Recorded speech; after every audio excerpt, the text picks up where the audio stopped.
plummeted down through that weird sky towards a great turbulent ocean that roared and swelled, a ferocious sea that offered no hope of survival. I thought of home and wept, unaware that in an instant, my fortunes would be changed by an event so bizarre, I almost hesitate to tell you. And it happened like this.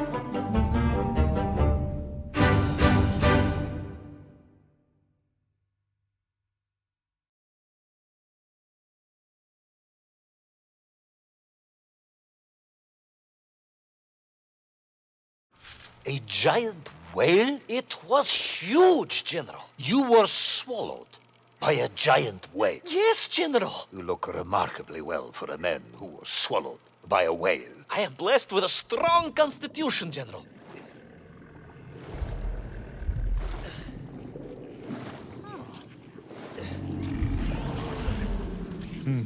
And I assume you are now going to tell me how you managed to escape from the belly of this giant whale. Naturally, General. And I must say, it really was a fascinating glimpse into the interior life of one of our world's most magnificent beasts. I consider myself a wiser man after this experience.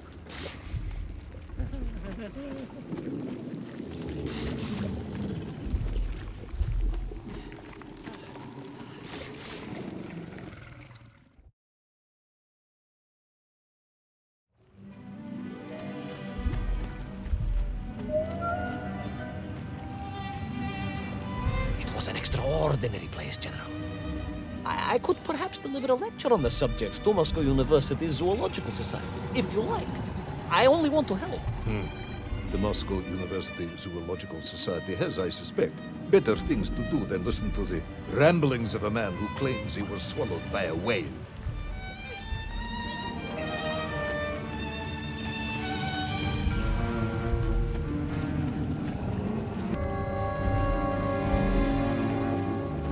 It is a shame, General. People can be so closed-minded. I, on the other hand, have little choice but to hear you out.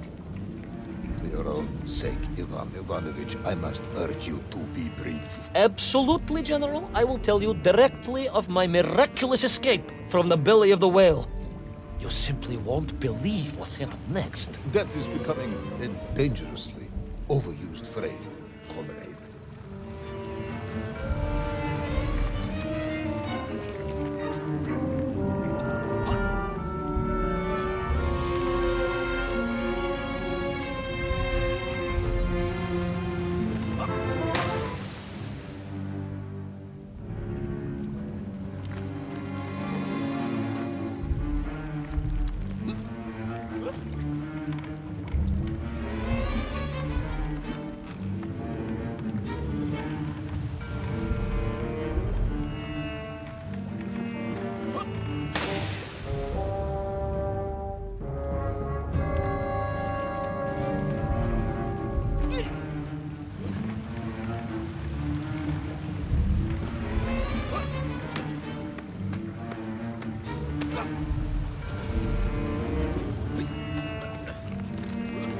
And so I found myself deep within the whale's organs.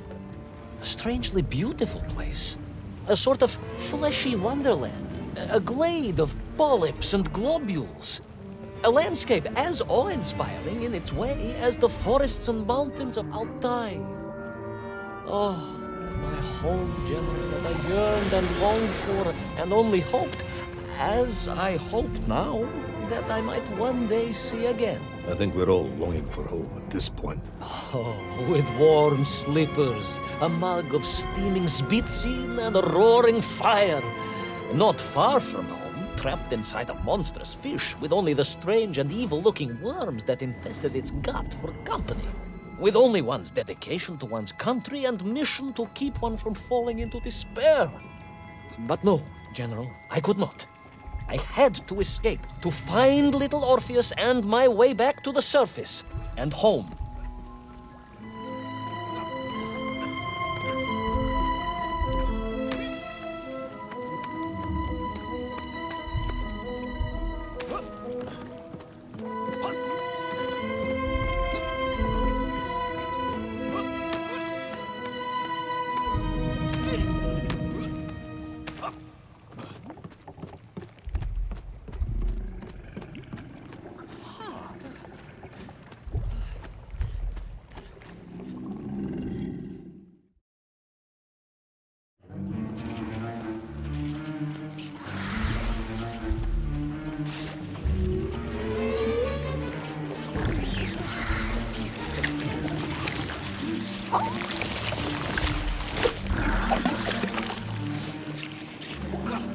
Worms, you said, living inside the whale. Oh, they were horrid things, those worms, General. And most unwelcome, I would say. Parasites. But I had no idea just how rampant their infestation was, nor of the tremendous sizes they could grow to. At that point, my thoughts were only of escape. And I had a plan. Yes, I'm sure you did.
Worms, they made your Nivirayadni whale sick.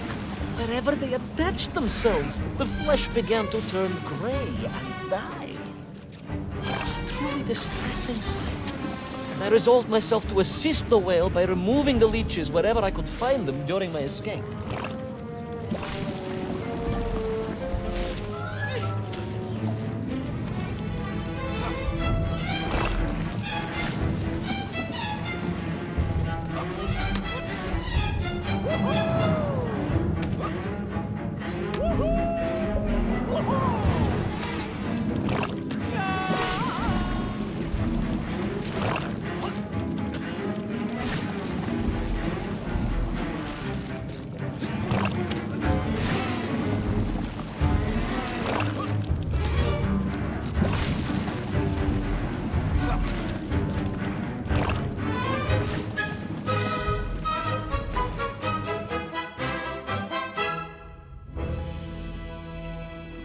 In my mind, it was a simple plan, General. I would climb up through the whale's throat, into its mouth, then wait until it opened it to feed, and swim out. Ah, yes. Brilliant, Ivan Ivanovich. Only one or two minor flaws with it. For example, did it not occur to you that the whale will likely be deep underwater when it ate? Вы правы, General, but I am a strong swimmer. As a child, my parents would take us to holiday near Irkutsk, where we took constitutionals in the waters of Lake Baikal. In fact, my mother often called me her malinki marskoi kotik.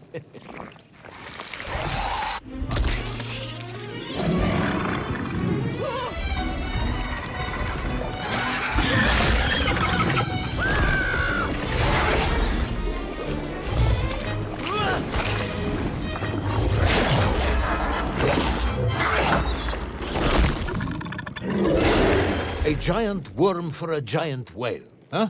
At the risk of repeating myself, it was huge, General. The Moscow University Zoological Society may be interested after all.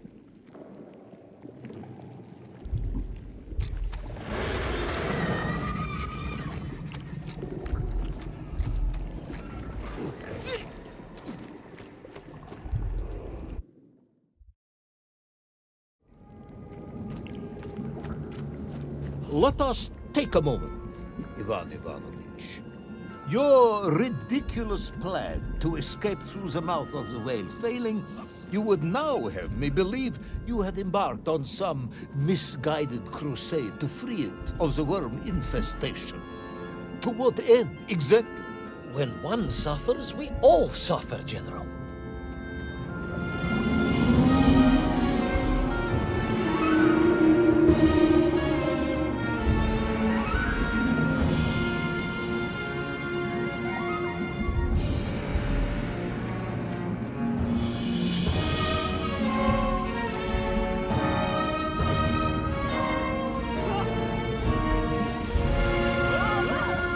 Your ideological commitment is admirable, comrade, but... I concluded that if I could find the root of the infestation and neutralize it, the whale could mount a spirited counterattack against the worms.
And then, victorious, the whale would surface to expel the remaining poisonous muck and slime from its body.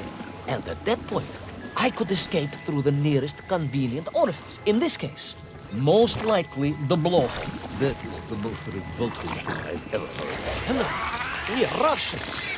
We have withstood the sheer force of nature and history and emerged triumphant. An expedition through the nasal sphincter of a gargantuan whale is nothing to us.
I suppose you would have me believe that the whale was grateful to you.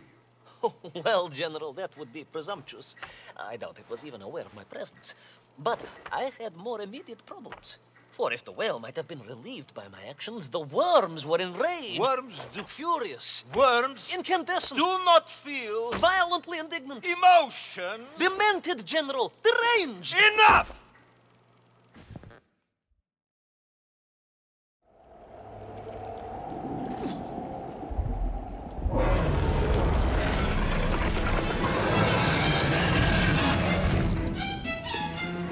Where is little Orpheus?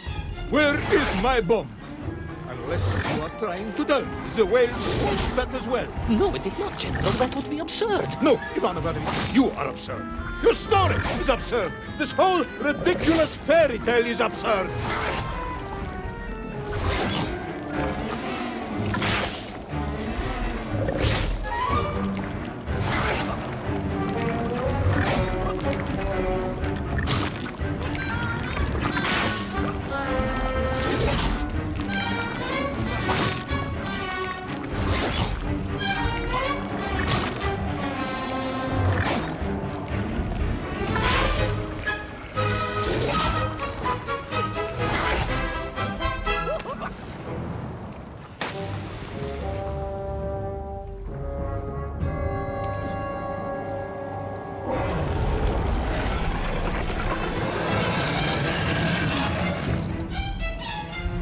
Where is little Orpheus? Where is my bomb? Unless you are trying to dull me, the whale swallowed that as well. No, it did not, General. That would be absurd. No, Ivan Ivanovich, you are absurd. Your story is absurd. This whole ridiculous fairy tale is absurd.